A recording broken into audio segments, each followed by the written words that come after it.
Olá pessoal, aqui é a Rosângela do Descomplique Psique e hoje eu vim descomplicar a psicologia trazendo uma convidada muito especial, formada já na área, trabalha há mais de 40 anos, professora universitária, e eu vou apresentar a vocês agora essa pessoa que vem falar um pouquinho sobre a neuropsicologia, a avaliação psicológica, Suzileide Santos. Olá, Rosângela, eu agradeço muito o convite, né? Sou Suzy, eu tenho realmente uma experiência muito grande, uma vivência, e além da experiência da vivência, tem a paixão sobre esse trabalho. Então, eu sou apaixonada realmente, foi um prazer estar aqui, poder falar da avaliação psicológica, da neuropsicologia, poder esclarecer, né, um pouquinho de como é que é esse processo, como é que é esse desenvolvimento. Isso é muito pontual e muito importante. Com certeza, Suzy. Em virtude disso, eu preparei algumas perguntas, né? Que eu venho também entendendo essas questões que estão acontecendo aí de muitos diagnósticos de autismo, TDAH, ansiedade. E eu gostaria de ouvir de você se há excesso nesses diagnósticos. Como está sendo a sua visão perante a isso aí, nesse olhar aí que todo mundo está falando que tem alguma coisa, algum transtorno? Gostaria de ouvir de você um pouquinho. É interessante isso, porque tem dois aspectos principais, né? A gente sabe que hoje a informação, ela a velocidade de informação é muito grande, e o nível de consciência também da saúde mental, né? O nível de informação dos pais, isso favorece os pais acompanharem mais, estarem observando mais o comportamento dos filhos. Então, esse aumento de diagnóstico ocorre em função disso, e isso é muito positivo, né? Porque quando você toma consciência de que sobre a importância da saúde mental, mostra a atenção dos pais em relação ao desenvolvimento dos filhos, é importante, porque você não vai ter um diagnóstico tardio. Então, você vai ter a possibilidade, né, de trazer intervenções que venham favorecer e diminuir, né, o sofrimento da criança ou do adolescente. Mas, por um outro lado também, tem um outro aspecto que é preocupante. São os diagnósticos feitos de forma muito rápida, né, uns diagnósticos feitos precocemente, que vão rotular muitas vezes as pessoas, com avaliações rasas, né, com avaliações que realmente não contemplam o estudo e a investigação dos transtornos do qual a gente tem recebido muito, do transtorno do TEA, transtorno do TDAH, né, transtorno até mesmo da ansiedade generalizada, transtorno depressivo. O que é um transtorno depressivo? O que é um transtorno da ansiedade também, que muitas vezes não são transtornos, são momentos. Então, as pessoas precisam entender o que realmente é um transtorno e quando que a gente pode dizer que é um transtorno. Então, muitas vezes tem que investigar o quanto que essas queixas que são trazidas estão interferindo efetivamente na funcionalidade de cada indivíduo, para a gente poder pensar em um transtorno, né? Então, Suzy, pensando nisso também, pegando o gancho dessa sua fala, eu queria também ouvir de você, né, e o pessoal aí que está nos assistindo, os pais têm relatado muito das escolas, nessas questões das crianças, porque seu filho não está se concentrando, porque seu filho não está parando quieto, né? Então, diante disso, as pessoas falam assim, tem que procurar uma avaliação, mas eu acho que não é só por aí. Então, pensando nisso, eu pensei assim, para fazer essa pergunta: como os pais podem saber se o diagnóstico dessa criança, essa investigação, está sendo feito com responsabilidade ou de uma forma precipitada? É interessante isso, porque a primeira coisa que os pais têm que pensar quando eles vão, né, buscar esse processo de avaliação é se essa avaliação, se esse profissional ele realmente está tendo uma escuta ativa e ampliada. O quanto que realmente ele está entendendo e fazendo uma investigação da queixa. Então, a entrevista ela é um ponto fundamental desse processo. Então não há como, dentro de um diagnóstico de um transtorno, ele ser feito numa entrevista somente. Não tem como um profissional identificar isso numa única sessão. Então, é importante os pais entenderem como que esse profissional, investigar mesmo e perguntar mesmo como que o processo acontece, em quanto tempo esse processo acontece, quais são as etapas desse processo, porque a partir do momento que os pais entendem que o profissional sabe o que ele está falando, né, ele vai falar, porque não é uma avaliação que acontece rapidamente, né? Então, quando os pais percebem nesse profissional uma escuta ativa, uma escuta ampliada, um entendimento da vida do paciente, seja do filho, dele próprio, que também tem as avaliações de adulto e do adolescente, ele começa a perceber que é uma avaliação, né, que realmente vai dar condições e mostrar, vai ser um diagnóstico compreensivo daquilo realmente que está acontecendo, sabe, Rosângela? Porque quando você vai fazer uma avaliação e simplesmente aquilo é focado em um instrumento ou numa entrevista de 20 minutos, é importante estar atento a isso, porque isso não é uma avaliação que a gente pode falar técnica e ética. Então, quando você fala de avaliação, existe uma equipe multidisciplinar por trás também. Para o pessoal saber, né, como que é feito tudo isso, o psicólogo ele pode dar esse diagnóstico. Como é feito isso? É o médico? Como que você faz essa situação, essa investigação com auxílio dessa equipe? Como que é feito isso? Outro ponto assim, extremamente importante, né? A gente está falando de diagnóstico. O diagnóstico ele não é rotulação, o diagnóstico é compreensão. Nossa, interessante. Então, normalmente, quando a gente eu recebo no consultório, eu tenho sempre uma indicação do médico e que ele coloca lá uma hipótese diagnóstica de um TDAH, de um TEA, de um TAG. Então, quando ele traz essa proposta diagnóstica para a gente, ele está falando que ele já fez uma entrevista clínica, né, que ele já observou o paciente e que a partir da história de vida que ele colheu, ele entende nosologicamente que há todos os critérios para aquela hipótese que ele tá trazendo. Então, quando ele encaminha para uma avaliação neuropsicológica e ele pede para fazer uma avaliação neuropsicológica, ele está pedindo para a gente assim, eu quero entender como que as funções cognitivas e alguns fatores emocionais estão interferindo na vida desse paciente. E que é muito importante. Extremamente, porque é a partir desse laudo que ele vai, muitas vezes até, promover as intervenções, inclusive medicamentosas.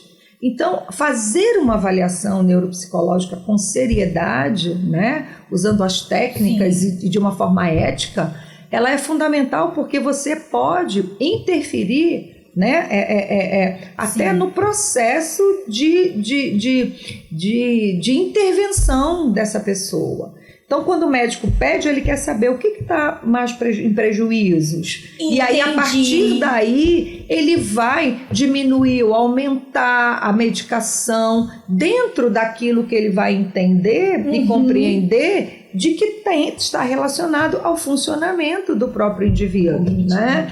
E também, a partir disso, fazer indicações para os outros profissionais, porque foi o que você falou. É uma equipe multidisciplinar. O diagnóstico, ele não está ali para rotular, ele está ali para compreender. Então, quando ele compreende o funcionamento dessa pessoa, ele vai mostrar quais são os caminhos que aquela pessoa ela tem que tomar a partir dali para que ela tenha uma melhor qualidade de vida e um melhor funcionamento. Porque quando há procura por uma avaliação e o médico indica, é porque essa pessoa ela não está funcionando adequadamente em algum contexto da vida dela. Com certeza. Então isso traz prejuízos e muito sofrimento psicológico, né? Então afeta a autoestima, há um sentimento de exclusão até mesmo na escola, no caso de crianças e adolescentes. Então o importante é a compreensão disso, para que as intervenções sejam feitas com TO, com fono, né, com médico. Isso, a criança. Sim, a criança e o adolescente também. Eu também queria puxar o gancho também sobre a avaliação do adulto, né? Porque tem muitos adultos aí que são pais dessas crianças neurodivergentes e que não sabem que também são. Sim, entende? sim. E a partir dali, que ele conhece ali uma avaliação, eu queria ouvir um pouquinho de você, porque também é uma curiosidade que as pessoas sempre estão perguntando e é um tema muito atual, né? Pois é, Rosângela, quando você falou do excesso de diagnóstico, né, fez a pergunta no início, e eu falei que um dos pontos positivos, né, seria essa maior consciência de saúde mental, é exatamente isso. Porque se a gente pensar de um tempo atrás, a gente não sabia o que era um TDAH, o que é um transtorno do espectro autista, o que é um transtorno de ansiedade. Então as pessoas sentiam aquela apreensão e não sabiam o que estava acontecendo. Então era como se você tivesse adoecido só biologicamente, né? Sim, fisicamente, é verdade. né? E às vezes me curei. Me curei, tomar uma medicação e não era só a medicação, ela é importante, né? Em determinados casos, a gente não tem essa de que não vou tomar o medicamento por isso, não, ela é importante, ela ajuda, mas o acompanhamento psicológico também é fundamental, porque você vai trabalhar tanto psicológico como qualquer outro profissional que for adequado para o caso dentro daquilo que foi compreendido, né, do funcionamento da pessoa. Então hoje sim, eu tenho muito no consultório pacientes que vêm com algumas características e muito sofrimento, porque o que acontece? Começa a interferir realmente o funcionamento dele no trabalho. Porque muitas vezes não consegue lidar com as questões que acontecem, não consegue lidar com muita gente, não consegue lidar com os questionamentos. Há um sofrimento em relação a saber fazer e não conseguir fazer diante de algumas situações, né? Então começam a vir alguns sintomas que até então esses sintomas não eram tão claros e acontecia também na sua adolescência, mas era algo da adolescência, né? Porque a gente exatamente. É da adolescência, eu passei né? por isso, né? Eu tenho então, só que aí a pessoa, o que ela foi a vida dela, ela foi se adaptando àquilo. Ela foi encontrando alguma forma de lidar com aquilo e com seu sofrimento.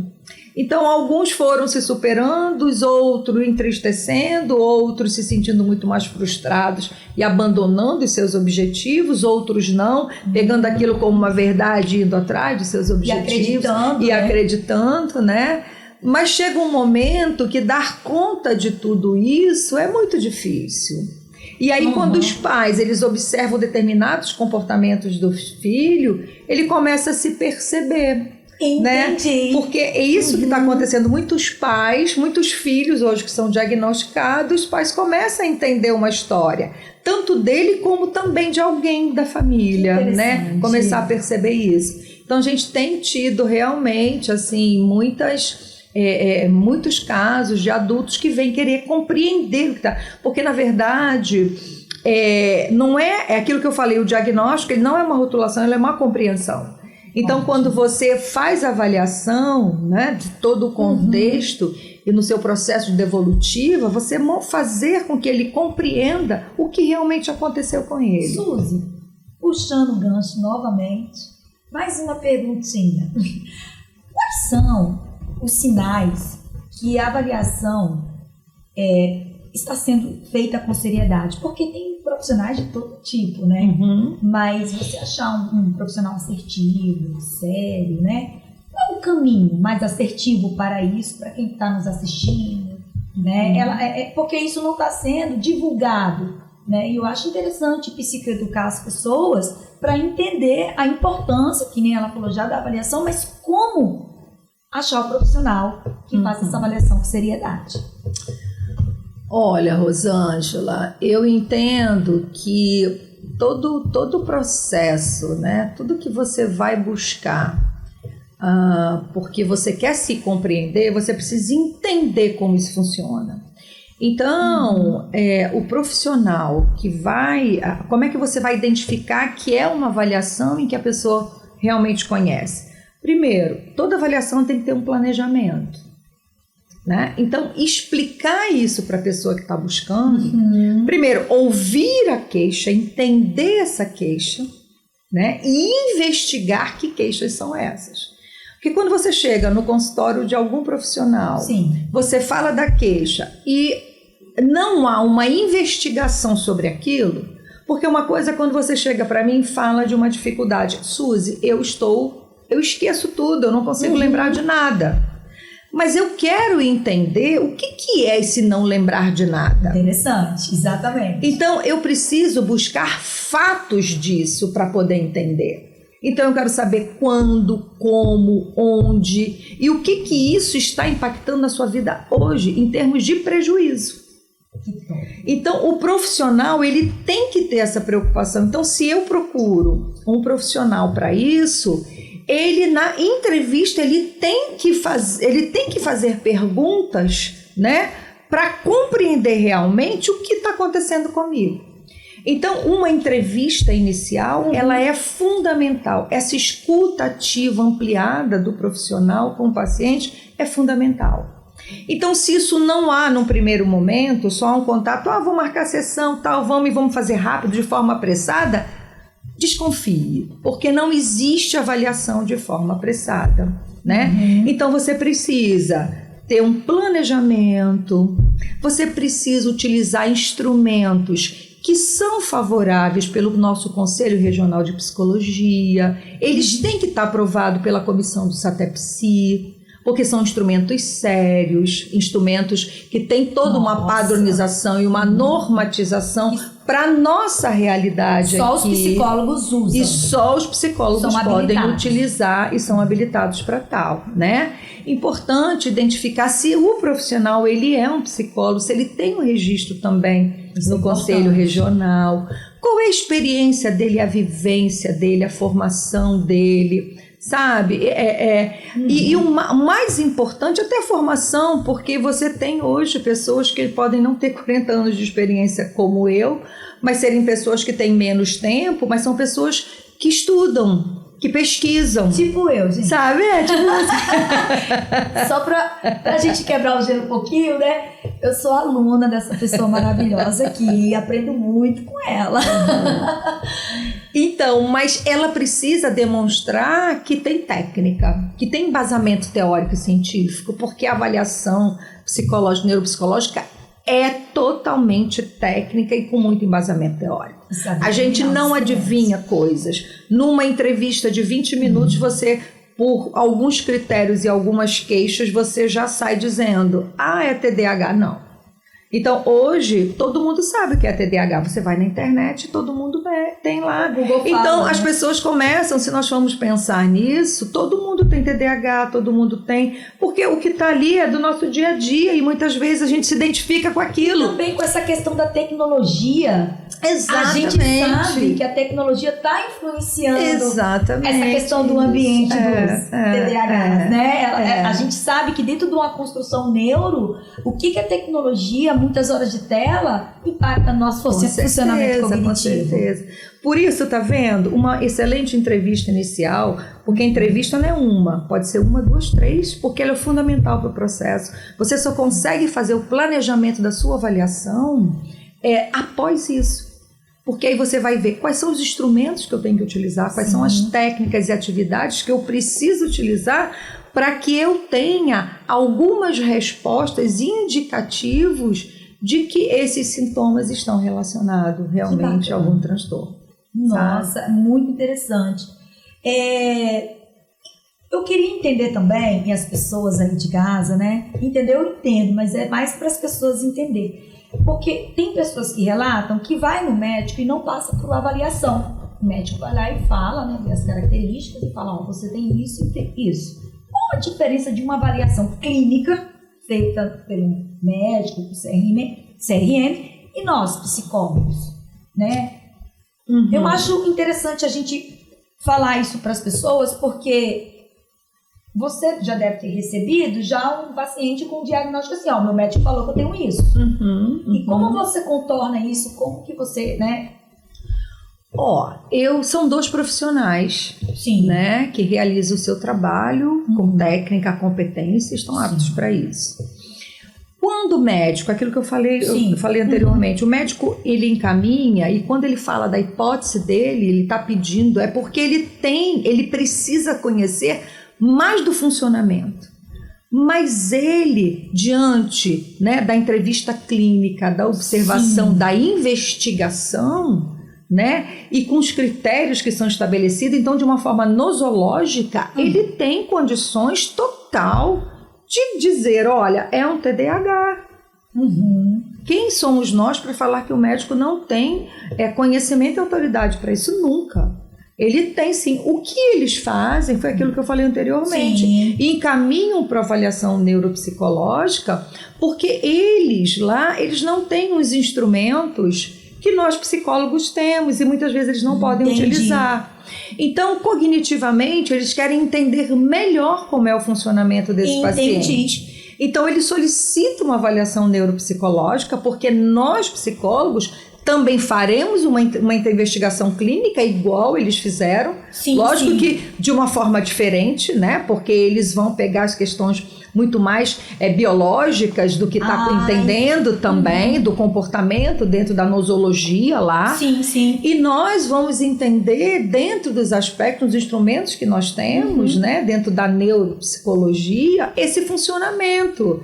E o que realmente tem de prejuízos que foi apontado diante de fatos que esse paciente traz e que os instrumentos utilizados, que são todos padronizados e normatizados, estão mostrando para a gente.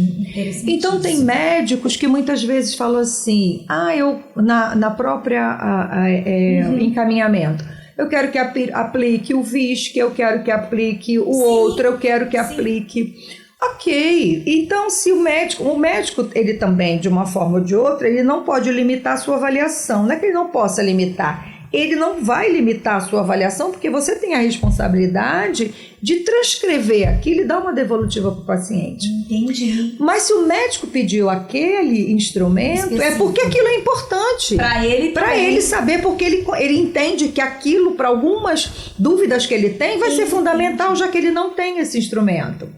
Então, se a gente entende que uma avaliação é mais completa, a gente pode, por que não? Conversa com o médico, liga para ele, olha, essa é uma avaliação, né? A gente faz uma avaliação mais completa tal, e vamos fazer uma avaliação completa e nada te impede de fazer uma avaliação completa, né? Em que você vai além, né, daquilo que ele pediu, não tem problema. Mas quando ele faz essa solicitação, ele realmente faz para um melhor entendimento de que prejuízos, né, mais significativos estão com esse paciente. Porque aí você tem respostas até para entender por que na escola está acontecendo isso, por que em casa esse comportamento está acontecendo. Né? Coisas que muitas vezes naquela entrevista clínica, né, de observação, ele não conseguiu. Então ele quer mais informações para que confirme aquilo que ele observou, que ele entendeu do paciente. Eu estou fazendo essas perguntas porque realmente são perguntas que as pessoas não sabem, sabe? Para a gente tem essa facilidade de entender, mas realmente as escolas estão falando que precisa o filho passar por uma avaliação de um médico, de um neuropsicólogo. Mas é fundamental o médico, até mesmo quando a gente identifica determinadas coisas, a continuidade do tratamento médico, passar pelo médico para que ele confirme realmente aquele diagnóstico, isso é fundamental. Porque nós podemos, né? A gente tem como lá colocar o nosso diagnóstico e falar, olha, tem o perfil, né, desse transtorno e que é importante o médico entender dentro daquilo que você levantou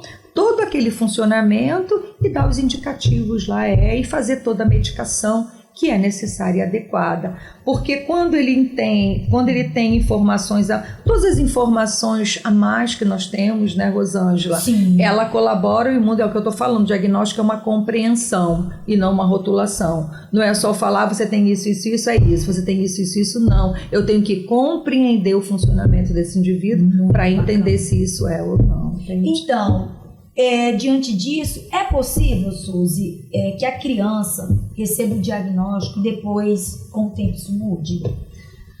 Sim, porque a criança ela está no processo de desenvolvimento, né? Então, se você fez um diagnóstico e você propôs intervenções e orientações, é para quê?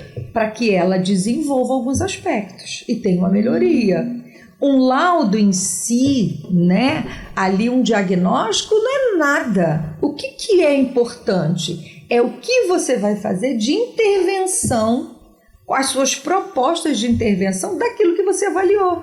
Porque a avaliação por si só é o quê? O que é você pegar somente um papel com várias coisas escritas, se não tem um direcionamento do que você vai fazer com aqueles prejuízos? Você não é um CID, né? Você tem potencial para muito como, mais, entende? Né?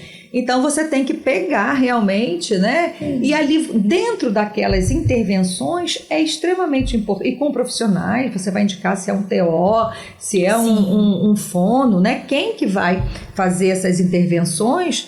Porque depois você propõe uma reavaliação. Então, e nessa reavaliação... Quanto tempo essa reavaliação? É para todo mundo? Depende, com certeza. Dependendo do caso e da intensidade, sim. Porque se você está fazendo as intervenções adequadamente, você tem que acompanhar o crescimento, você tem que acompanhar o desenvolvimento. Porque se você vai ao médico, você solicita uma avaliação, você tem um objetivo. Não é só para dizer eu tenho isso ou aquilo. Entendi. Eu quero ter o quê? Uma vida melhor. Eu quero ter uma qualidade de vida. E a reavaliação também, ela mostra também a evolução desse ser. Com certeza, porque você faz uma comparação dos resultados anteriores.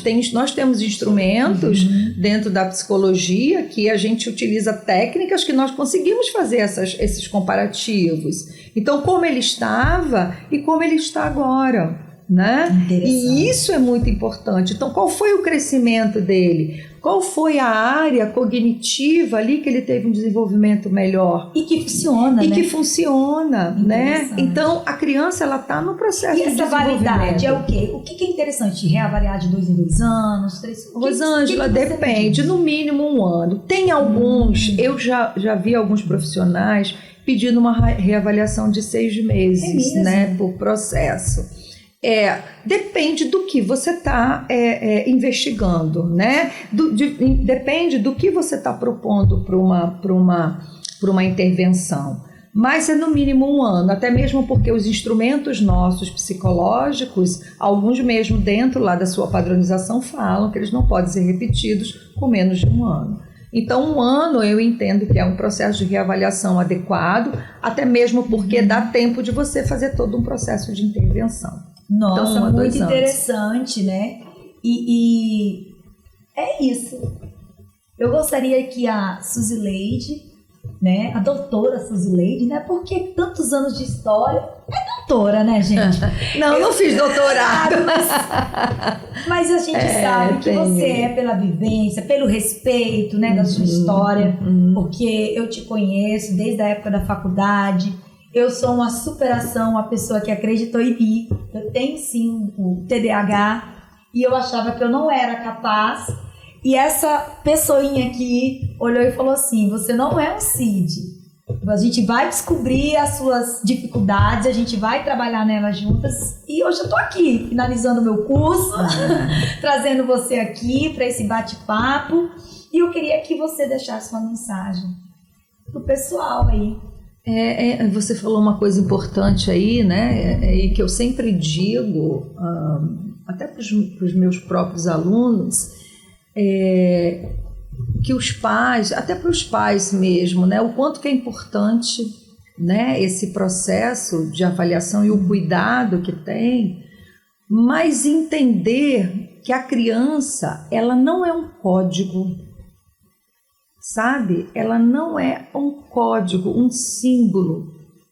Ela é uma pessoa em desenvolvimento que merece respeito, sabe? Que merece atenção e merece cuidado.